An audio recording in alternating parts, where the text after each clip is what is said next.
Hello friends, today we are preparing the salt fish fry. It means ఉప్పు చేప తెలుగులో. ఇది పప్పు చారులోకి బాగుంటుంది అంటారు అందరూ. ఒకసారి ఎలా చేయాలో చూద్దాం.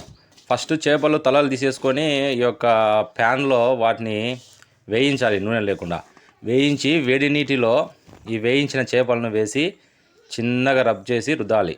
ఇలా చేయడం వల్ల ఆ చేపలో ఉన్నటువంటి ఇసుక పులుసులు లాంటివి పోతాయి.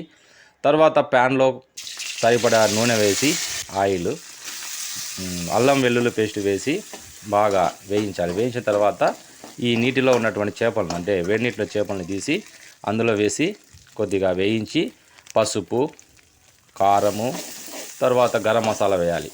మరి ఉప్పు వేయకూడదు, ఎందుకంటే ఇవి ఉప్పు చేప కాబట్టి ఉప్పు ఉంటుంది. కావాలంటే జస్ట్ ఒక పించ్ వేసుకోవచ్చు. వీటిని బాగా లో ఫ్లేమ్లో వేయించాలి. ఈ ప్రాసెస్ మొత్తం లో ఫ్లేమ్లోనే జరగాలి. హై ఫ్లేమ్లో అయితే మాడిపోతాయి. ఇలా మనకు మంచి వాసన వస్తుంది. అప్పుడు తీసేసి ఈ అన్నము పప్పుచారులోకి సర్వ్ చేసుకొని తినచ్చు friends. Okay, thank you for watching.